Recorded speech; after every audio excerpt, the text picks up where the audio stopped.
You're all caught up. Those are the top headlines. That's the news. You're listening to Fault Lines with Thomas and Stranahan. And let's go right into it. Jamarl, what is your top priority today? I want to get into something that may sound slightly repetitive, and yeah, it's going on in my head, but I'm going to take this in a different lens. Donald Trump gave a speech last night, ending the conventions for the DNC and the RNC, basically beauty pageants where they sniff each other's farts in a hermetically sealed room. It had to be for their own entertainment because it wasn't for America. Joe Biden and Donald Trump are running for president of the United States. Now, what this means is there's a philosophical and, for that matter, a legal responsibility to not just provide for the general welfare of the nation, but to protect this nation from enemies, foreign and domestic. And when you look at our world, have they done that? Donald Trump is running as if Joe Biden is Bernie Sanders. And that's radically preposterous, but that is what he is putting out. Let's hear the clip. Gains power, they will demolish the suburbs, confiscate your guns, and appoint justices who will wipe away your Second Amendment and other constitutional freedoms. Biden is a Trojan horse for socialism. If Joe Biden doesn't have the strength to stand up to wild-eyed Marxists like Bernie Sanders and his fellow radicals. I got the second clip. There are many, many. We see them all the time. It's incredible, actually. Then how is he ever going to stand up for you? He's not. Trump is, however, honest in one position. He didn't create a platform. Why? Why should you? This is not about policy. This is not about dealing with real things from the standpoint of the American public. And when I say not about policy, it is about policy, but not policy to ameliorate, to deal with the chaos that has befallen your society. It's as if the two political parties that are vested with the responsibility of dealing with the interests of the American public have just decided we don't need to do that any longer. We're going to do our own thing. We're going to talk about our own stuff while America burns. It's utterly astonishing to watch, to be honest. And for Democrats' part, Democrats acted as if Donald Trump knocked the world off its axis and that everything was perfectly okay before that point. The problem being that Donald Trump is in office. He is indeed your president. So how are you making this argument? You can't make that argument. And yet, nevertheless, the argument gets made. Another interesting point was Trump's speech last night dealing with COVID-19. Let's play that clip for the moment. Let's get into some more ludicrous ridiculousness.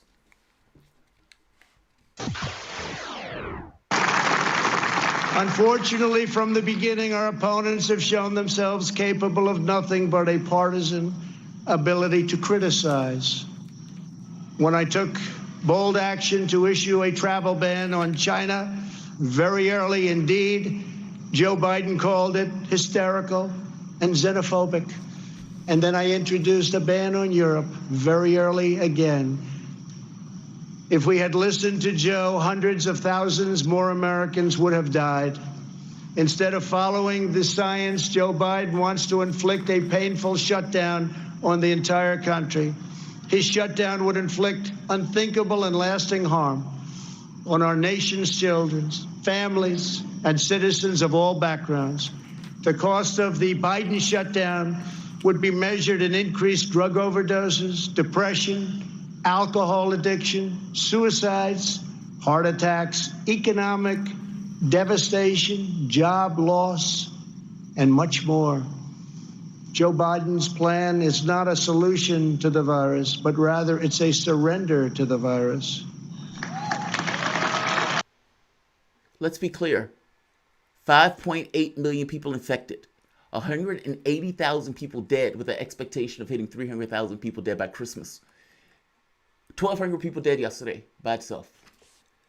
And he stands there and says that with no hedge. And they clap. Yes, Mr. President. Yes, yes. You show him. He's the man that's laying down. He is not even in office. He has no power. And all in this process, you're the one with power. And you're the one that utterly failed us. America is the epicenter of this virus. Europe shut its borders to America. The fact that you can make this argument is astonishing, and yet this argument is made. And people clap like lemmings as if it's true. Just the propaganda effect alone. More fantastic with this are the inescapable catastrophes that are occurring within the context of Joe Biden, King of Blacks community. Understand what I'm saying for the moment. Joe Biden gave a short, platitude-laden, vomit-inducing speech that let Democrats leap to their feet applauding in sick relief that he was able to get to it and just basic communication. That was their low bar. Go back and listen to Van Jones. I was just happy he could get through it. I was going to applaud either way, but I was just happy he could get through it in a moment of honesty. Contrast both. Be honest.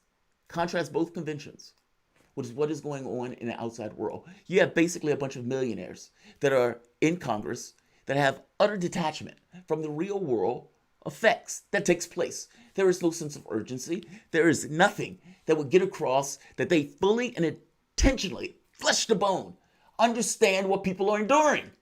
These are beauty pageants, utterly detached millionaires talking to themselves without any recollection of the pain and the angst and the desperation and the not knowing of whether you're going to pay that bill next month, not knowing how you're going to get health care for this particular person. This is ludicrous. It's jarring when you see it, when you look at what they're saying versus the reality of the world around them. It is a jarring thing. We have lost our representative government. Real terms. I don't know how you can argue with me to the contrary. Just to make a point, 1 million more people file for unemployment. You have 20, 30 million people out of a job, meaning out of an ability to feed, clothe, put money in the bank, or for that matter, do things for their families. And honestly, basic things. Do you realize that before COVID hit, 42% of your population lived off $18,000 a year? Put that in real terms. What does that mean? A parking ticket is a trauma. Can you feed your kid today? And maybe you're just feeding that kid chicken day after day after day after day because that's the only thing you can afford. I'm making the point to you that nearly half of your country was living in deep, real terms poverty. In real terms, you're hitting half. And this is in the context of a country where the overwhelming majority of the people didn't have $500 in a bank and live paycheck to paycheck, if I'm not mistaken, like 70%. So when COVID hit, who do you think was the one that was most vulnerable to that particular spot? African Americans in particular, especially from the standpoint of the people who were dying, the people who were on the front lines at the various stores and whatnot. Us, King of Blacks, Joe Biden. Does he know that? And yet, platitude-laden speech, policy, like Trump didn't do his platform, didn't matter. The latest study is showing 12 million more people are out of a job. Out there healthcare. Now, before COVID hit, after Obamacare was signed, 27 million people still didn't have healthcare. And that number got more and more year after year after year. And now COVID hits, and you have 12 million more people affected out of healthcare. Middle of a pandemic, by the way. And to some degree, the pandemic was the thing that instigated it because basically it had shut down. So you have people who are basically unprotected. 5.8 million people infected with a virus. And those people, many of those people, have issues as they go past. Unprotected. Where's Joe Biden? Democrats have 88% support for Medicare for all with 70% support for the public. How do they justify this? How do they not even bring this up? This is utterly astonishing to me. 300 million expected to die by Christmas. Let's not forget the mass evictions, by the way, where tens of million people are going to be flung from their homes. Those PPP loans that were out, that were benefiting people, that were ensuring that those people could pay basic expenses. What did Trump and the Republican Party do? Oh, that creates a disincentive to work. Those things were keeping your economy afloat. And ideology, stupidity, incompetence whipped them away. And so now you have all of these people who at once could maybe buy stuff which means that those people are not spending that money into the economy, which means there will be downstream effects to the various businesses that are no longer getting that money. It doesn't vanish. It actually goes back into your system, into your economy.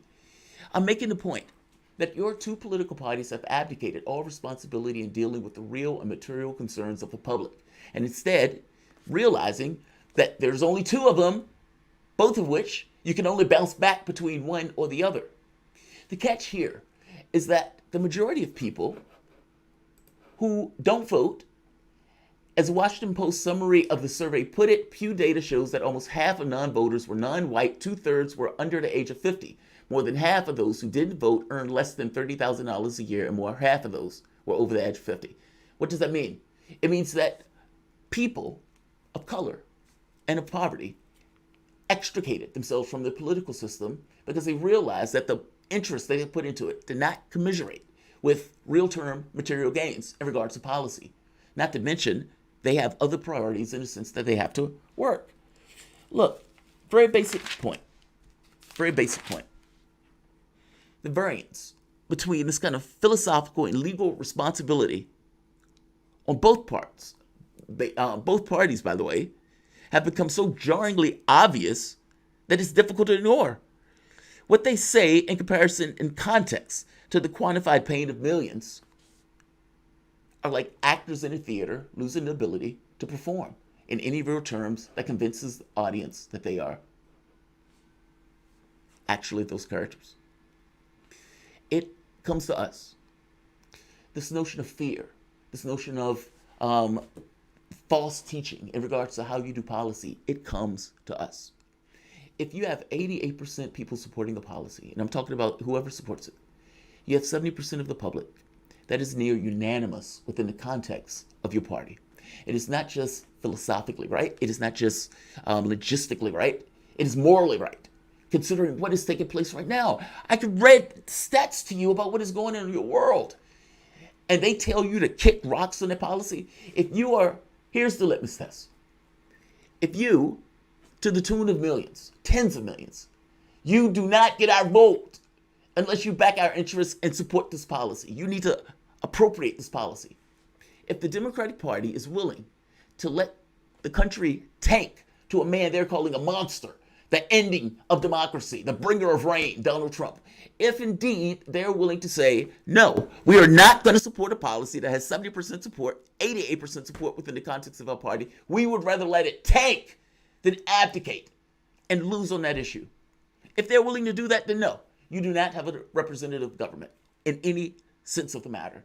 And that should be the litmus test. And every lefty that considers themselves a lefty, every person that considers themselves back in Medicare for all should do the exact same thing and abdicate, pull themselves out of the political space and say, we are done. You guys are listening to Fault Lines with Thomas and Stranahan. We'll be back in a moment.